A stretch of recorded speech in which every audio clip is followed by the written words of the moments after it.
Orgasmic enlightenment, where the sexual and spiritual come together. I'm Kim Anami, and I'm a holistic sex and relationship coach and a vaginal weightlifter. In this show, we explore all things intimate. I believe that our sexual energy is life force, creative energy, and we can use it to shape our worlds, strengthen our relationships, and self-actualize. I blend the most avant-garde information from neuroscience, ancient sexual practices like Tantra and Taoism, to renegade wellness modalities to show you how to create gourmet sex in your lives. Come one, come all. The myths of menopause. Very excited about this episode. So I want to kick off today with a note we received from a very proud husband. He listened to last week's podcast, #ThisIs48, and he wrote in to share this with us. He says, just a short note to say that my beautiful wife has a very high libido. We make love several times a week and is succulent and juicy on a permanent basis. She squats and deadlifts 65 kilos, which is 143 pounds, which is 25% above her body weight. She has a gorgeous body and wears the sexiest bordel lingerie you can imagine. This is a very high-end lingerie company that I think they're based in the UK or Europe. She's been running her own business for more than 20 years. I am so blessed. She is 73 years young. So how do you like them apples? Last week, I talked about defying age and especially the common stereotypes that go with it. Women have this even harder because they get this menopausal death sentence handed to them, and then they're told that this is normal, that it's normal to have no natural lubrication after a certain age, no natural hormone production for their sex hormones, and no libido. Basically, no life, at least no life force. No, all gone. But instead, because your body is so inept, you can very conveniently be saddled with a lifelong supply of KY jelly, artificial hormones, and a brand new drug for female libido, and maybe we'll toss in a few organ removal surgeries to kick things off. Look, if you're an allopathic doctor or an OBGYN, menopausal women are your cash cow. They are the gift that just keeps on giving. It's a lifelong dependency. Seriously, they're like a drug dealer's wet dream, i.e. an allopathic doctor. This is such a crock of shit. First off, menopause as a shitty experience is a largely Western and mostly North American concept. There are places and cultures on the planet that don't even have a term to refer to this stage of a woman's life. France is known as the country that menopause forgot. In Japan, they don't even have a name for hot flashes. And then there are indigenous cultures that don't even acknowledge any kind of shift, or if they do, it's that the woman is now transcending into elder statesmanship, right? She's becoming now an elder, a wise woman, rather than some kind of shut down, like some mandatory list of awful symptoms that get prescribed along with this change in their life. So they haven't had this awful prescription, so they simply don't get these symptoms because they don't know that they're supposed to.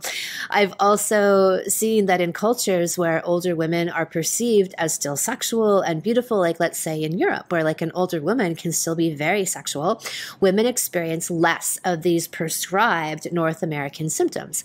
And of course, we have our old friend, the Western medicine motto, which is the normalization of dysfunction. Meaning if you can make it seem that it's normal that people experience such poor health, then your baseline is pretty low. And then not having problems is actually the rarity. And now through our gloriously fucked up culture that pretty much I would say is a calculated campaign by people who profit off of these things, there's now this giant kind of movement. Oh, you're shaming someone. Oh no, you're shaming someone. Like women saying that they can have a pain-free, trouble-free, soaking wet vagina and a billion orgasms in menopause. Oh my God, you're shaming women who don't have that. No, we're fucking not. This is actually what's meant to be, and everything else that you're seeing is some indication of dysfunction and unhealth. This is a lack of health. And there's obviously if you're in that position and you're listening to the supposed experts who are telling you this is normal, telling you that it's normal to have to supplement with hormones as you grow older, it's not. This is their business model. And they probably even believe that that's true. They've been brainwashed to believe that that's true. And then people who think that they're doing the right thing and they think that they're protecting the disenfranchised, it's like this whole army created of people who will fight for your right, for dysfunction. Yeah. Oh, they're such lunatics. Well, we don't do that over here in Anamilan. So if you want to learn how to free yourself out of this unhealthy and deadly paradigm, then stick around and learn. If you are all about whining and all this shaming talk, then you can see yourself to the door. My own explanation for difficult menopause has been that if a woman is loaded up with several factors like stress, ill health, and imbalance, then the turning point of menopause will exacerbate these things. So this is a transition time in the body where it naturally looks for other sources to produce the hormones it needs for the woman to remain alive and juicy. Do we really think that nature is so dumb, or in this case mean, that it's going to say, oh no, you're totally finished, bye-bye? No way. This is a time of reconfiguration. If the woman is healthy and strong, this will pass with nary a blip on the radar. If she's not, this will be like another stone on a pile of rocks that weighs her down. Most people do not take very good care of themselves. Their diets aren't optimal, they don't exercise regularly, if at all, and they don't keep their emotional house in check. So most people are going to be hit very hard by these kinds of transitions. And so why is it then that the women I know, including myself, who are committed to radical good health, they just sail through this time with no problem, no episode whatsoever? So from a physiological perspective, there's a name for this, quote, failure to thrive. It's called pregnenolone steal, and it can happen in men and women. And it's a very common symptom of the modern world because most people are operating in constant stress. So pregnenolone is known as the mother of hormones. When your body is in a constant stress state, it's generating adrenaline and cortisol, the stress hormones, and there isn't much left over to produce the other hormones that you need, say, for proper sexual health, like progesterone, estrogen, and testosterone. So this might mean that you feel tired, depressed, have a low sex drive, increased weight gain. It also affects your periods and menopause. So my view is that a body and a woman in optimal health are going to waltz right through her menopausal situation because she's not stealing the pregnenolone away so that it can't, build her proper sex hormones. It's like doing what it needs to do, which is supporting the system all around. So in my view, the things that a woman needs to do to really support this time would be, one, exercise her vagina with a jade yoni egg. So this creates massive lubrication, orgasmic reconnection, sexual healing in the body. Very powerful tool. Eat well. So whole foods, organically grown diet. Exercise her whole body. And I mean really exercise. Walking a few times a week is not exercise. You need to sweat and build muscle. And then to feng shui her sexual self and relationship. These things will get her going again or keep her going and smoothly transitioning through, especially the sexual pieces. So I've had women who are in the category of not eating that well, not really exercising, not even exercising their vaginas, and they come gushing back to life when they clear blocks in themselves and in their intimate relationship. So I mean sexual blocks. Boom. I've also had women who simply began exercising their 60 to 70-year-old vaginas and feng shui their sexual selves, and boom, the 60 and 70-year-old ladies be a gushin'. So my point is, overall, that these symptoms and conditions are not mandatory. They are not a necessary part of menopause, like low libido, lack of natural lubrication, not feeling very well. There can be all kinds of different factors contributing to these things.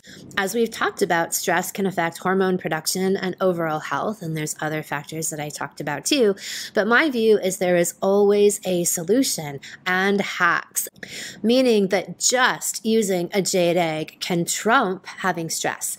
Once you wake up your sexual energy and heal sexual blocks, that creates such an elevated effect in your system that it transcends these other factors, even diet, even exercise, even stress. It goes beyond them. So my view is that in nearly every situation, there is a solution that is natural, healthy, and uplifting for the entire system. My solutions do not include drugs and surgery. The sexual prescription is number one. And so one of the best ways to combat stress and cortisol is sex and orgasms. So the oxytocin that you generate through gourmet sex and orgasms, especially the deeper vaginal orgasms, has the effect of immediately wiping out cortisol. So a lot of orgasms and great sex is actually your best remedy for menopausal stuff and the potential pregnenolone steal. So the women that I know who triumph through this time in their lives, they have sexual self-knowledge, they're committed to their sex lives, and they have the intention that they will slide right on through, and they do. Today, we've brought in Sammy, a well-fucked all-star, to talk to you, who is, in her words, 70, absolutely scintillatingly strong, alive, vibrant, and juicy. FYI, this isn't the same 70-something woman from the beginning of the podcast. Nah, it's a different one, because I have a ton of them. Well-fucked all-stars! Hello, Sammy. Welcome. Hello, Kim, my sweetheart. I am just so thrilled and happy to be talking to you. You and your work have so revolutionized my life. Can't wait to talk about it. I'm so excited to hear more. So, this whole project of the Well-Fucked All-Stars is a way to really highlight people who've done this personal sexual work and have had these really transformational results in their lives. So you, in my mind, are an especially epic representation of this. So tell us a little bit about how old are you? This is a very important detail, especially for you. And what do you do in your life? I am 70. I've been on this planet for 7 decades.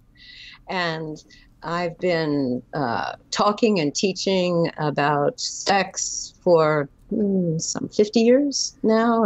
Talking about it longer than that, probably 65 years as soon as I could talk. But I've traveled around the world, studied with lots of teachers. And I really want to say, Kim, you are absolutely superb. You are way above the margin. In fact, you've really started a revolution as far as I'm concerned here. My work, I'm a sexuality counselor, among other things, also grief counselor, etc., and pastoral counselor, and also a sexological body worker. And that's why I've just followed every dimension about sex, trying to learn everything I possibly could. And when I found you, oh my gosh, it was like, she's speaking my language and teaching me more. That was also just so remarkable. Like I was telling you earlier about, for example, my spouse, my mate, is so thrilled about the cum diet, and which I was always into, but he also swallows as well, squirting, and it gets more and more delicious as time goes on. And you really, I don't know anybody else who uses that term, so it's probably your term, but man, what a great theme. Not just that. There's so many other things. Like I was also mentioning to you a little earlier about the whole body orgasms. The gasms all over the place. When you first introduced me to this, elbow gasms, and nipple gasms, and all these gasms, which I was already experiencing, but I never attached it to that kind of, that's another form of orgasm. And especially people, like I was saying earlier, in my age range, who still have this very isolated programming about you only have one form of orgasm, right? Mm-hmm. That's it. And usually for the males, it's like you get it up, you get it in, you get it out. That's it. Yeah. And then you go to sleep, start snoring. Yeah. And so Right. And I also took your male mastery course as well, which is phenomenal. I think every woman besides male should do this. Not as well as all your courses. The Well Fucked Woman is just, utterly amazing and incredible. And I'm so enthused about this because, especially as I was saying, people in my age range, people atrophy. The people around me are atrophying. The bodies are atrophying. Spirits are atrophying. They don't know what can happen for them. They don't know, and they've lost the belief and the hope and the energy to rejuicify themselves. One of the big themes in people my age, of course, for the males, it's the limbic, this horrible expression of ED, and which sets up a negative programming in the brain. And also for the women, the dry vaginas, and so they don't know that they can relubricate themselves. They don't know how to plug in and turned on and get turned on.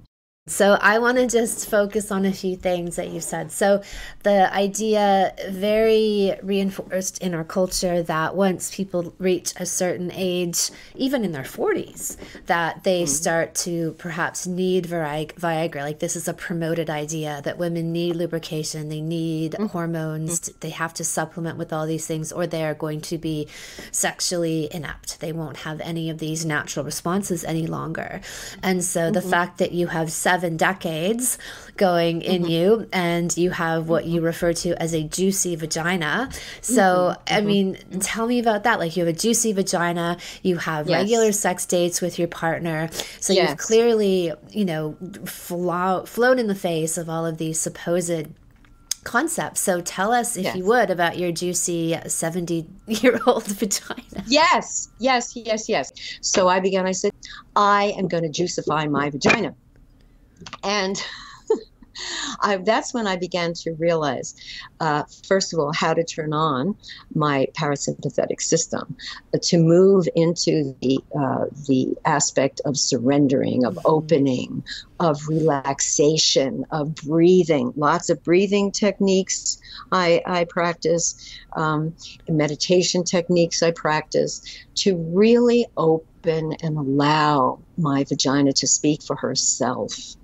And also teaching my partner, my husband, to softer entry, because he was already experiencing that anyway. And how nature does that for us with older people. This is very interesting, but rather than get off on that tangent. And so his openness to be willing to allow has given me the information that I needed to know, okay, I'm feeling a little safer here. I'm feeling more safe. I'm feeling that I can relax more, because unless the communication goes on, my vagina clamps shut. It does. It'll stop, and it'll stop lubing itself.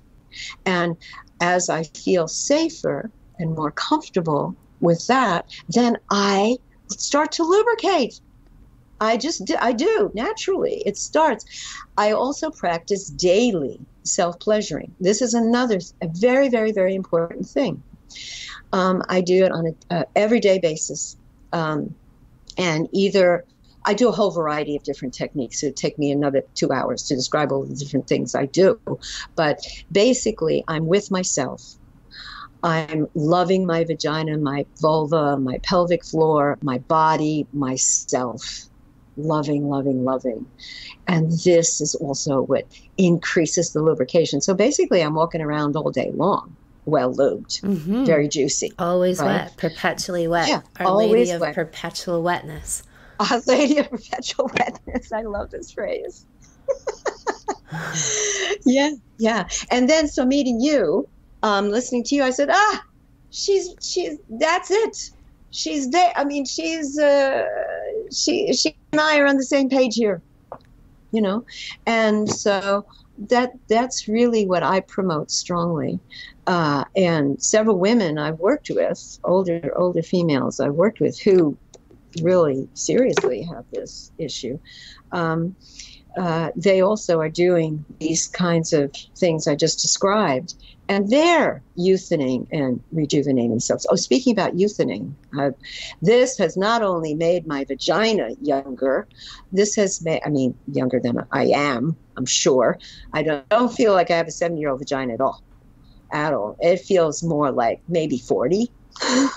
It's not as it was when I was 20 or 30, but I'm not the same person I was at 20 or 30. Mm-hmm. This is the other thing, is my youthening, because of all the sexual stimulation and life that I pursue and that I have, I feel younger than I ever felt in my life. Amazing. I would say maybe not like a teenager, but I don't want to be like Smarter the teenage revolution. It's very, it's like all the things I've learned. Plus, I mean, my body is amazing. My health is amazing. My vitality, well, you can hear it. I've been working now this morning since 4 a.m., right? I've been working, and I'm the same energy, and I work until like 6, 7 in the night, and it's the same energy. I'm alive just like this. You too. It really shows in your voice. You sound very vibrant, very alive, very positive. So you're wearing that vitality, and this is something that I talk about a lot. You would have heard me. The well-fuckedness is something that we inhabit and we wear and we radiate. And not only does it give us more energy to live our lives and infuse into everything we do, but we also wear it like this energetic magnetism that we begin to draw things to us, draw people to us, and we just shine with this vitality that's palpable to the people around us. Oh, totally. That, and you really also introduced this as one of the many things that you've introduced. This concept that we can radiate it. Like when I walk into the local shopping food place, the local mall, wherever I'm going, I feel radiant, and people respond right away to that. I can feel it, and the connection is there. We never have to experience loneliness. This is something that consistently, especially folks in my age range, younger people too, there's the fear of loneliness, and I'm going to be alone, and if I don't get this one, then my life is going to be, at an end. And I say, oh my gosh, we are social human animals. We never have to feel lonely. Once we turn on that sexual life force energy and keep it moving, turn our own pilot light on. One of my teachers used that phrase, turn your own pilot light on. Turn the light on, then it stays on. You radiate all over the place. You connect with everybody. Mm-hmm. I feel like I'm having orgasmic experiences when I'm walking down the street. Really, and that's it. That's this expansion where we take the sexual energy that usually most people have just concentrated at the genitals, and then they get aroused, and then they just dump all of that energy out of their system, and they get depleted. Yes. And in this work, it's about recirculating that sexual energy and then wearing it, and then learning how to consciously channel it into all parts of your life. But it also takes that sexual energy as a vitality, an energy source, not just this encounter. And it's this thing that you then, you wear it, it infuses all of your cells, you become this. And so you actually inhabit this turn on in your day-to-day life. You feel aroused by life. You feel aroused by the projects that you engage in. You feel certainly aroused by yourself and your partner and your work. Oh, yes, totally. And that's one of the reasons I also love edging, because keeping that edge, keeping that point of the orgasmic lengthening, that really allows me to keep going all day long, or to radiate, to in my work, just as you describe it, it infuses the work. It infuses finances. I don't even think about finances. They come. Whatever I need comes. It comes because I'm drawing that to me, because I feel rich inside. I'm not a wealthy person externally, but I'm so full of wealth internally, and that I have every single thing I need. I'm wherever I am is a paradise. That's the point, too, that no matter where I land, no matter where I live, no matter what age I am, I'm making paradise. I'm creating. It's sort of like creating the heaven thing, and so that's how I feel.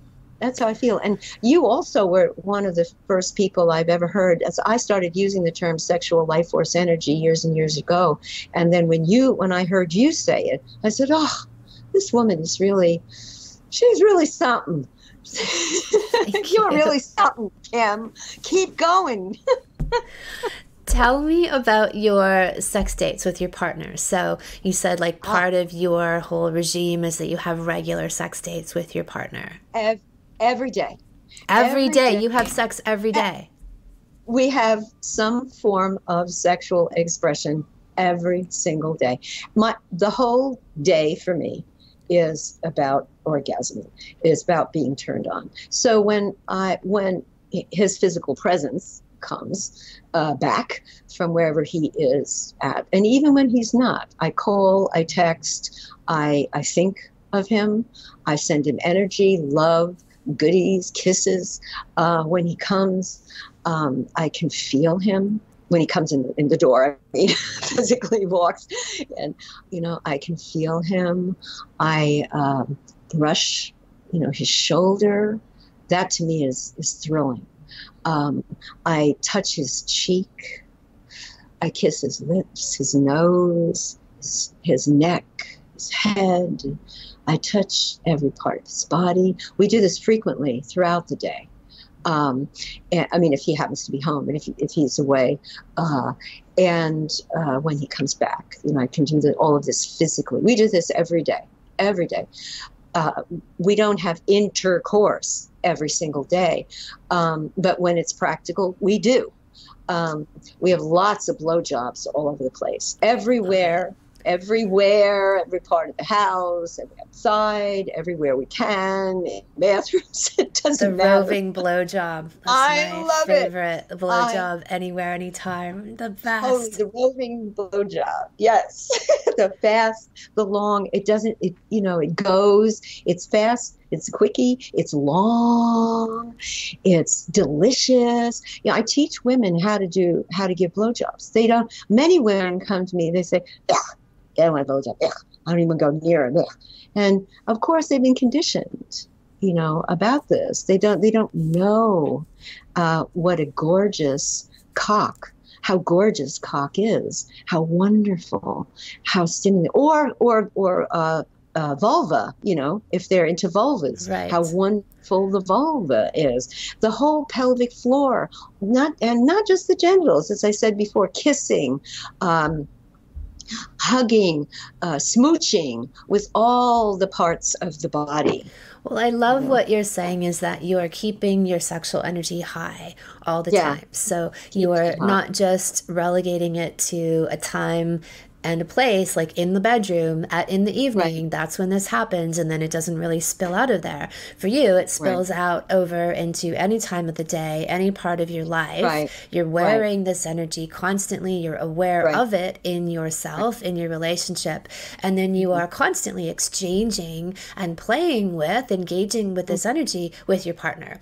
And so you're living in this, what I call a state of constant sexual simmer. So you're simmering all of the time. You never really have this extinguishing of the flame or this dropping down to an ice. You're always in that hot zone, like, nearly at boiling all the time. And that's where I encourage people to live. And that's when you really take advantage of that life force energy of your sexual power, is then you really do tune into it as a life force, as nourishment, as a superfood supplement that you can take all the time and get energy from. I talk about my coffee breaks when I need a bit of inspiration during the day or feel my energy drop. I'll go and self-pleasure for about 15, maybe 30 minutes, and then come back to work with all kinds of creative juices simmering. Right. I love that term, sexual simmer, that you use too. That is fantastic. And because of that, there's no such thing as boredom in sex Why is that? Why do you the think there's no duty such thing as about boredom in sex if you're doing what? What makes sex not boring? the sexual simmer, the radiating of it every single day, so that when I approach myself, my body, when I turn myself on, there's always something new to discover. There's some new place, new area that I haven't touched uh, um, in a different way yet. I'm looking forward to the way I can touch the back of my neck, my throat, the inside of my mouth, not just my vulva, but my legs. Music also is part of my life, so I use that, as to directly stimulate me. And so when I'm approaching my partner, every approach is new. Every single day, every time is new. There's something new to explore. So do you think it's your there attitude? Can't be boredom with that. It's your attitude that there's something new to explore? Attitude. Mm-hmm. Totally. And there is not only just my attitude, but it's a reality. The body, there's every single, I guess second probably, but certainly every minute, there's new cells being born. Through apoptosis, the old cells are dying. New cells are being born everywhere in our body.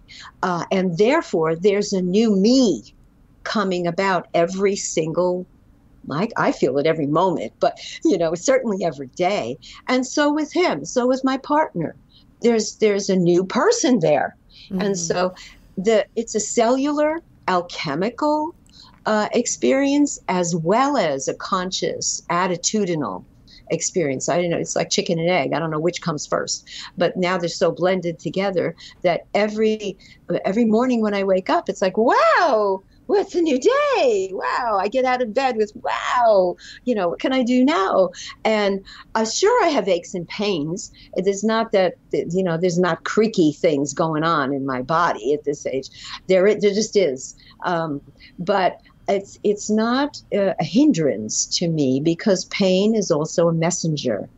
I treat it as a messenger that I can listen to, right, and communicate with and transform. So any kind of pain, whether, it's a pain in my vulva, or it's a pain in my joints, or wherever it is, I say, oh, okay, so tell me what's going on there. Tell me what you're feeling. Tell me what are you afraid of something? I have actually dialogues with my body. And I teach people how to do it too. Yeah, it's so great, because then there's never not that despair doesn't happen, not that all the other emotions don't happen. They do, because of old programming that's still lodged in my brain, that's lodged in all of our brains. We've absorbed this stuff from our society, but everything can be changed. I've experienced that over and over again. I wrote about a lot of this, change and stuff in my book. I have a book out, and it's about my life, and just showing. I wrote it basically to show that any middle class person, anybody, no matter where they are born or what they're born into, can change their lives. Mm-hmm. No matter what traumas and experiences they have, they can change their lives, because that's what happens on this planet. There's the law of change. It's a part of the planet. It happens everywhere in nature, everywhere in the rest of the animal kingdom, and we're social human animals. So we've got it too. What's the name of your book? Oh, it's called Scalded: The Making and Undoing of an Extremist. How about that? That's great. Yeah. Is there anything else that you'd like to add that we haven't covered that you feel is integral to your being a well-fucked 70-year-old woman? Oh, keep going forward. Whatever's happening, that's my motto. I keep going forward, no matter what trauma, what devastation, what experience, what ecstasy, whatever it is. Keep going forward. There's no limit. There's absolutely no limit. It's fantastic. It's phenomenal. Life is phenomenal. Yeah. Excellent. Well, you certainly, just by listening to you, just as we said earlier, just in the way your voice, the tone, the sound, the inflection, the energy in your voice is so vibrant and contagious and beautifully open and aware. So you clearly are wearing the energy of a very sexually inhabited woman, and it's so beautiful to see. Oh, sweetheart. Thank you so much for all you're giving, all of us, to the world.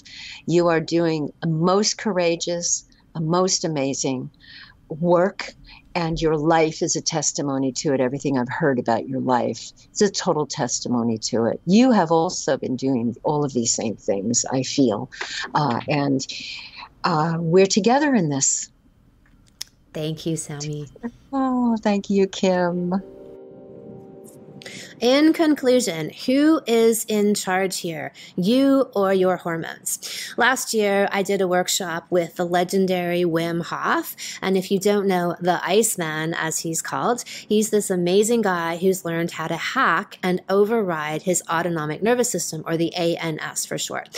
So he set something like 16 Guinness World Records for things like climbing Mount Everest in a pair of shorts only, like just wearing a pair of shorts, and running a marathon in Iceland in his bare feet, and I think sitting in a cold ice, like an ice tub of water for 3 hours or something like that. He's defied so many of the supposed physical limitations that humans are told they have, according to, and I'm making air quotes right now, science.